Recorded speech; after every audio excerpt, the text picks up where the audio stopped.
I'm working within the digital sub-theme of the mental health theme in the Biomedical Research Centre. And what we're trying to do there really covers three major areas. So firstly, there's using digital technologies to understand the causes and consequences of mental illness. And that ranges from using computers to build models of how the mind works and how it might go wrong. So it's a sort of mathematical attempt to understand psychology and how it goes wrong in some forms of mental illness. But it also goes through to looking at the real world causes and consequences of mental illness. For example, by using routinely collected NHS data that we then de-identify and use for research. We're very aware that the mind and body are not two separate things. There are huge interrelationships between that.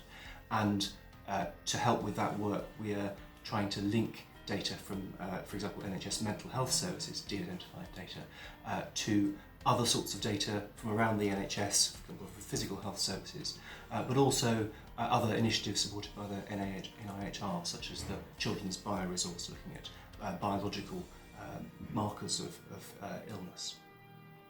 But then we're also using digital technologies to try to help detect and diagnose mental illness, and that includes, for example, simple apps that people can use to report symptoms to their healthcare services, and potentially algorithms that help to diagnose mental illness. And again, in that we mustn't forget that the mind and body aren't two separate things, so we need to bear in mind that sometimes what are often thought of as physical illnesses affect mental functioning as well. And then there's also, I think, exciting potential to use digital technologies more directly to treat mental illness. So you could take digital technologies such as virtual reality and use them in the treatment of mental illness.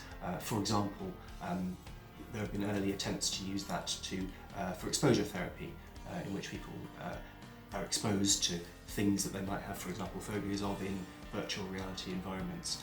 And I think there's potential to extend that into a broader use of that sort of technology for the direct treatment of mental illnesses. Just the act of really measuring in a digital way people's symptoms regularly, so for example people's symptoms of depression, helps them get better, and that seems a little bit counterintuitive, but really it's the measurement of symptoms. If you then put those measurements in front of someone who's prescribing antidepressants, for example, it can prompt them to notice earlier that something's not working and change the treatment, and that can help people get better faster. Digital technologies are not about a particular illness, but about supporting diagnosis and treatment and care, and of course also research. And I think that the ability to do research on thousands, or as we've seen during COVID, millions of people's data has been life-saving in a very literal way. The NIHR Cambridge BRC has supported our work already in lots of ways.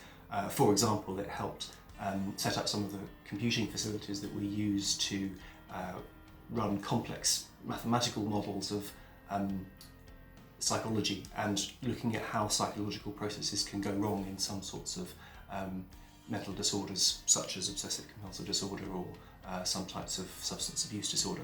But also it's helped us set up the research database that we operate in the local mental health trust, Cambridge Peterborough Foundation Trust, to de-identify routinely collected data and use that for research.